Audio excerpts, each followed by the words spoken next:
Welcome to Nanak classes. दोस्तों, Nanak classes के YouTube channel पे आपका स्वागत है। आज एक बार फिर वीडियो मेंस एग्जाम 2022 के लिए सुपरफास्ट क्लास आपके लिए चल रही है।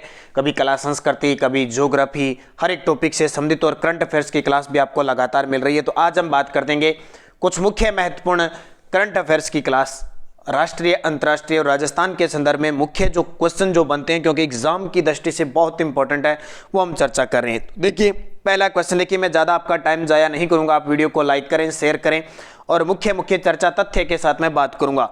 52वां अंतर्राष्ट्रीय फिल्म महोत्सव, कौन सा? 52वां अंतर्राष्ट्रीय फिल्म महोत्सव जो 20 से 28 नवंबर 2021 तक भारत का 52वां अंतर्राष्ट्रीय फिल्म महोत्सव गोवा में आयोजित हुआ। ये लगभग गोवा के अंदर आयोजित होता है। तो ये कौन सा था, कितने नंबर का था, ये क्वेश्चन आपसे पूछा जाएगा। कहां पे? गोवा में।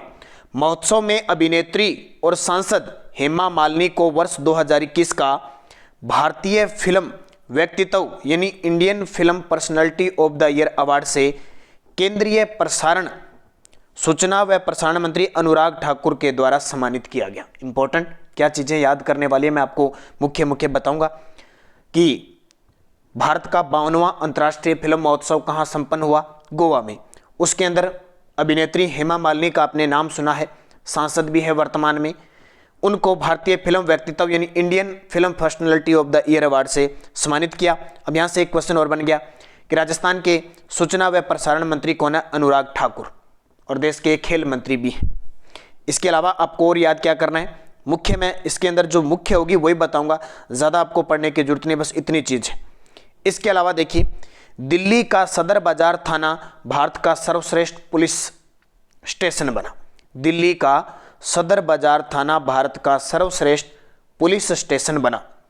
19 नवंबर 2021 को देश भर के पुलिस महानिदेशकों और महानिरीक्षकों की 3 दिवसीय सालाना कॉन्फ्रेंसिंग के दौरान केंद्रीय गृह मंत्री अमित शाह ने देश के 3 सर्वश्रेष्ठ पुलिस थानों के इंचार्ज इंस्पेक्टरों को ट्रॉफी देकर सम्मानित किया गया। और इसके अलावा सदर बाजार पुलिस स्टेशन को वर्ष 2021 के लिए भारत के सर्वश्रेष्ठ पुलिस स्टेशन का दर्जा दिया गया। बहुत इंपॉर्टेंट बात आपके लिए।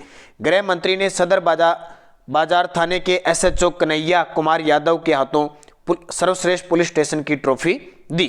तो ये इतना इंपॉर्टेंट नहीं है, बस आपको याद रखना। दूसरा स्थान ओडिशा के गंजाम जिले के गंगापुर थाने को मिला, दूसरा स्थान, ठीक है। जबकि तीसरा स्थान हरियाणा के फतेहाबाद जिले का भटकला थाने को मिला। अब ये इतना सारा याद करने की जरूरत नहीं है, मैं आपको कुछ बता देता हूं। जैसे टॉप पे कौन सा रहा? सदर बाजार पुलिस स्टेशन दिल्ली का उत्तरी जिला, गंगापुर पुलिस स्टेशन ओडिशा का गंजम जिला, बट्टूकला थाना हरियाणा का फतेहाबाद जिले के अंदर है, वालपोई पुलिस स्टेशन उत्तरी गोवा के अंदर है। बाकी देखो, इतना याद करने की आपको जरूरत नहीं है, ज्यादा आपको एक पहला याद रखना है, क्योंकि वीडियो प्री के अंदर तो देखो राजस्थान करंट आया था अकेला, इंडिया का और इंटरनेशनल का नहीं आया था।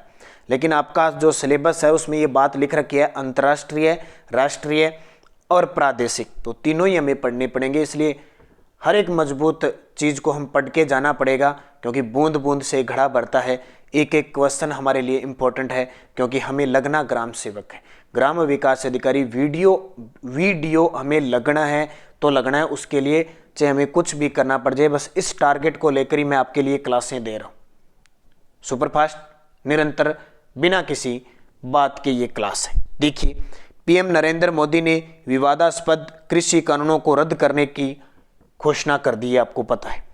19 नवंबर 2021 को प्रधानमंत्री नरेंद्र मोदी ने देश को संबोधित करते हुए तीनों विवादास्पद कृषि कानूनों को रद्द करने की घोषणा की। ये तारीख याद रखना, 19 नवंबर के दिन एक खास दिन भी होता है। 19 नवंबर के दिन इंदिरा गांधी का जन्म दिवस मनाया जाता है, ये भी आपको याद रखना है। तो 19 नवंबर के दिन ये प्रधानमंत्री ने कृषि कानूनों की वापसी उन्होंने शीघ्र इस संबंध में संवैधानिक प्रक्रिया शुरू करने का आश्वासन दिया।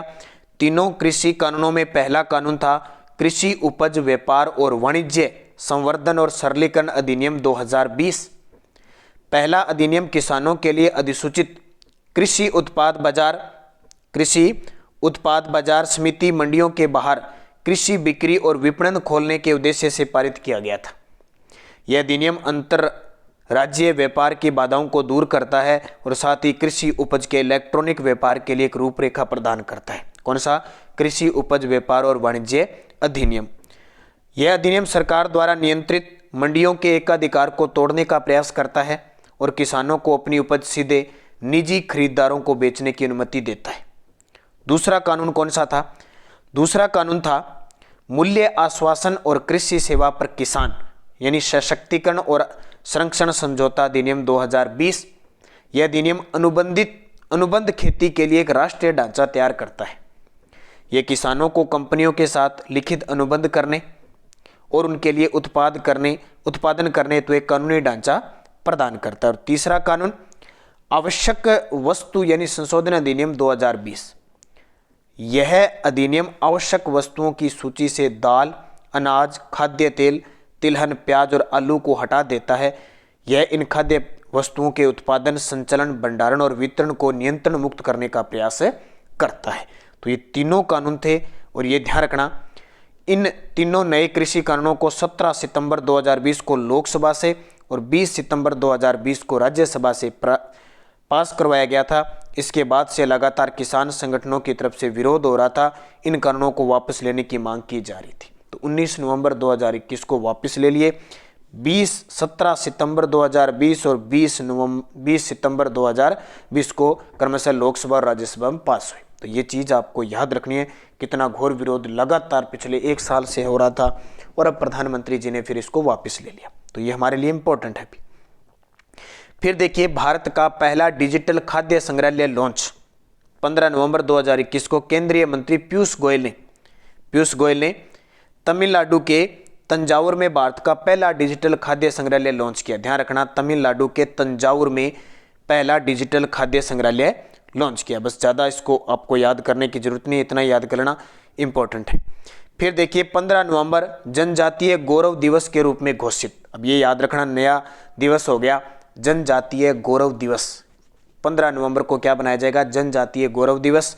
10 नवंबर 2021 को पीएम नरेंद्र मोदी की अध्यक्षता में केंद्रीय मंत्रिमंडल ने 15 नवंबर को जनजातीय गौरव दिवस के रूप में बनाने की घोषणा की है। जैसे आपको पता है 9 अगस्त को विश्व आदिवासी दिवस मनाया जाता है और अभी एक घोषित हुआ है 26 दिसंबर को, पिछले वीडियो में मैंने बताया था 26 दिसंबर को वीर बाल दिवस के रूप में बनाया जाएगा। तो ये याद रखना इंपॉर्टेंट है।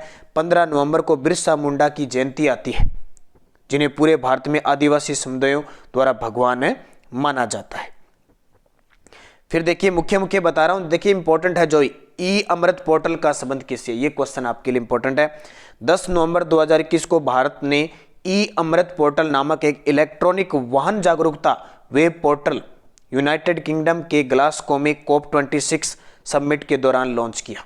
अब क्वेश्चन आपके लिए इतना बनेगा, क्योंकि पिछली बार जब बजट पेश किया था उसमें क्वेश्चन आया था कि प्रधानमंत्री मित्रा योजना किसी समुदाय कपड़े उद्योग से, SI में आया था। अब इतना ही पूछेगा ई अमृत पोर्टल का संबंध किससे है, तो एक इलेक्ट्रॉनिक वाहन जागरूकता के लिए है। और आपको पता है COP26 अभी हाल ही में ग्लासगो, यूनाइटेड किंगडम के ग्लासगो स्कॉटलैंड के अंदर आयोजित हुआ था, वहां लॉन्च किया गया। इस अवसर पर नीति आयोग के सलाहकार सुधेंशु ज्योति सिन्हा और यूके के उच्च स्तरीय क्लाइमेट एक्शन चैंपियन नाइटल टॉपिंग उपस्थित थे। अब देखिए ई अमृत, ठीक है, ई अमृत पोर्टल, ई अमृत देखो क्या है पूरा नाम, देखिए accelerated mobility regulation for Indian transportations. यह वेब पोर्टल नीति आयोग द्वारा यूके सरकार के सहयोग से भारत यूके संयुक्त रोड मैप 2030 के हिस्से के रूप में विकसित किया गया। अब एक प्रश्न ये बन गया, ई अमृत पोर्टल है वो किसके सहयोग से, तो यूके के। यूके क्या होता है? यूनाइटेड किंगडम, जिसमें आपका ये इंग्लैंड, वेल्स, आयरलैंड, स्कॉटलैंड आ जाते हैं, उसको यूके कहते हैं, ठीक है, इसके हिस्से से। और 2030 तक का रोड मैप तैयार किया गया है। तो इलेक्ट्रिक मोबिलिटी के बारे में जागरूकता पैदा करने वाले इस पोर्टल को वन स्टॉप साइट के रूप में विकसित किया गया है। जिसमें भारत में इलेक्ट्रॉनिक वाहनों को अपनाने के संबंध में सभी जानकारियां शामिल होगी। बस मुख्य बता देता हूं, ज़्यादा आपको याद करने के लिए। तो ये समझ में आ गया, ई अमृत पोर्टल का मुख्य उद्देश्य इलेक्ट्रॉनिक वाहन उपयोगकर्ताओं या इलेक्ट्रॉनिक वाहन अपनाने वालों की सहायता करना है। तो ये आपको याद रखना है, बस इतना याद रखना है, ई अमृत पोर्टल। फिर देखिए भारत यूनेस्को के कार्यकारी बोर्ड के लिए फिर से चुना गया। भारत यूनेस्को के कार्यकारी बोर्ड के लिए फिर से चुना गया। 17 नवंबर 2021 को भारत को 2021 से 25 की अवधि हेतु यूनेस्को यानी संयुक्त राष्ट्र शैक्षिक, वैज्ञानिक और सांस्कृतिक संगठन के कार्यकारी बोर्ड के लिए फिर से चुना गया है। तो इंपॉर्टेंट है, भारत 164 मतों के साथ फिर से निर्वाचित हुआ। समूह 4 में Japan, Vietnam, Philippines, cook, Ireland और चीन को भी चुना गया है। यूनेस्को कार्यकारी बोर्ड संयुक्त राष्ट्र एजेंसी के 3 संवैधानिक अंगों में से एक है। यह सामान्य सम्मेलन द्वारा चुना जाता है। तो बस इतना याद रखना, भारत चुना गया है। यूनेस्को की स्थापना ये दे रखा है 1945 के अंदर हुई थी। अगला देखिए, अमेरिका अंतर्राष्ट्रीय सौर गठबंधन ISA में शामिल हो गया। 10 नवंबर 2021 को अमेरिका अंतर्राष्ट्रीय सौर गठबंधन में शामिल होने वाला 101वां देश बन गया। 100, ये बहुत इंपॉर्टेंट है, अमेरिका बना है 101वां। सौर ऊर्जा को वैश्विक रूप से अपनाने में तेजी लाने के लिए अमेरिका सदस्य देश के रूप में ISA में शामिल हुआ है। विदित हो कि अमेरिका द्वारा यह घोषणा UNFCCC COP26 के दौरान की गई। तो ये याद रखना इंपॉर्टेंट है क्वेश्चन। देखिए क्या है ये ISA अंतर्राष्ट्रीय सौर गठबंधन 124 देशों का गठबंधन है। यह गठबंधन सौर ऊर्जा की कुशल खपत के लिए काम करने और जीवाश्म ईंधन पर निर्भरता को कम करने के उद्देश्य से शुरू किया गया। अब बात देखिए हमारे लिए क्या इंपॉर्टेंट है। यह संगठन पहली बार नवंबर 2015 में प्रधानमंत्री नरेंद्र मोदी द्वारा प्रस्तावित किया गया था। यह एक संधि आधारित अंतर सरकारी संगठन है और इसका मुख्यालय आपको पता है गुरुग्राम हरियाणा के अंदर है। कोविड-19 के इलाज के लिए दुनिया की पहली टेबलेट को मंजूरी, ये बहुत इंपॉर्टेंट है। कल मैंने वीडियो दिया था, हालांकि क्वेश्चन 50 दिए थे, आज मैं पूरा विवरण। आपने कोविड-19 के इंजेक्शन सुने हैं ना, कोविड-19 का टीका, लेकिन दुनिया की पहली टेबलेट को भी मंजूरी मिल चुकी है। ये टेबलेट हाल ही में ब्रिटेन के स्वास्थ्य नियामकों ने कोरोना के इलाज हेतु दुनिया की पहली टेबलेट, अब इसका नाम याद रखना, मोलनुपिरविर, देखिए साल्ट है ये नाम है इसका, यहाँ अंग्रेजी में देख सकते हो आप, मोलनुपिरविर, ठीक है, मोलनुपिरविर इसका नाम है, इस टेबलेट का नाम है। जांच के दौरान एंटीवायरल मोलनुपिरविर को हल्के से मध्यम कोविड-19 संक्रमित के अस्पताल में भर्ती होने और मृत्यु के जोखिम को कम करने में सुरक्षित और प्रभावी पाया गया है। तो ये इंपॉर्टेंट है। अब देखिए ये कैसे दी जाती है। कोविड-19 के निदान वाले कमजोर रोगियों को दिन में 2 बार दी जा सकती है, 2 बार दी जा सकती है। जोखिम कारकों में मोटापा, 60 से अधिक उम्र, मधुमेह, मिलेटिस या हृदय रोग शामिल है, इन लोगों को ये दी जा सकती है। इस तरह यूके दुनिया का पहला देश बन गया जिसने एक ऐसी एंटीवायरल को मंजूरी दी है जिसे कोविड-19 के लिए घर पर इस्तेमाल किया जा सकता है। तो भाई इंपॉर्टेंट तो है। अब कितनी चीज़ें इंपॉर्टेंट है, एक तो कोविड-19 के लिए दुनिया की पहली टेबलेट बनाई किसने, यूके ने, ठीक है, और टेबलेट का नाम याद रखना क्या है, मोलनुपिरविर। अगला क्वेश्चन देखिए, पूरा तथ्य के साथ इसलिए लेके आया हूं, खाद्य सुरक्षा व मानक यानी आनुवांशिक रूप से संशोधित या इंजीनियरिंग खाद्य पदार्थ विनियमन 2021, ठीक है, इसको बस थोड़ा सा देख लेना। इसमें आनुवांशिक रूप से संशोधित जीव, आनुवांशिक रूप से इंजीनियरिंग जीव और जीवित संशोधित जीव है, ये इतना इंपॉर्टेंट नहीं है, थोड़े बड़े लेवल का प्रश्न है। जलवायु परिवर्तन सूचकांक, इसको भी छोड़ो, ये मैंने अलग से स्पेशल क्या है कि नोट्स बना रखे हैं ना, उसमें ये क्वेश्चन आ गए तो मैं यहाँ बता देता हूँ अगर कोई इंपॉर्टेंट है। तो अभी COP26 की बैठक हुई है, बस ग्लासगो के अंदर, ये याद रखना आपको। तो ये मुख्य बातें जो आपके लिए, ये इतना इंपॉर्टेंट नहीं है, जो मुख्य चीज़ें आपके लिए, क्योंकि कई हाई लेवल के मैंने इसमें बना रखे हैं तो हाई लेवल के थोड़े मुश्किल है। जो मुख्य है बस इस प्रकार आपको चर्चा मिलती रहेगी, क्योंकि कोविड-19 वाला आपके लिए इंपॉर्टेंट हो गया। अमेरिका 101वां सदस्य देश बना है, ये भी इंपॉर्टेंट हो गया। इसके अलावा भारत यूनेस्को के कार्यकारी बोर्ड के लिए फिर से चुना गया है, ये भी इंपॉर्टेंट है। और ये ई अमृत पोर्टल मैंने आपको बता दिया, बड़ा शानदार क्वेश्चन है। 15 नवंबर को जनजातीय गौरव दिवस है, ये याद रखना। और भारत का पहला डिजिटल खाद्य संग्रहालय लॉन्च कहाँ किया गया, तमिलनाडु के तंजावुर में। और इसके अलावा हमने पढ़ा था कृषि कानून तीनों को याद रखना है कि कब 19 नवंबर 2021 को वापस लेने की घोषणा कर दी।